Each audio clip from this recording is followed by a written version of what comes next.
Oh. At eto na po, eto na ang ebidensya mga kababayan na talaga bang seryoso itong si BBM na ito. After niyang magtawag mga kababayan ng resignation sa kanyang gabinete, ngayon hinahanap niya mga kababayan, pabati-bati pa. The honorable members of the cabinet. Oh, pinag-resign mo tapos hinahanap mo ngayon? Teka, may laman pa ba yung kabinete ko?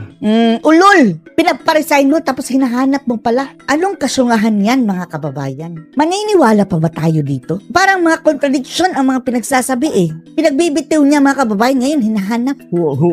Nakakatawa talaga. Addressing now. Sinong ina-address mo? Wala ka ng gabinete kung nag-resign na ito. Sana effective immediately. Kaya nga mga kababayan nasaan ang credibility?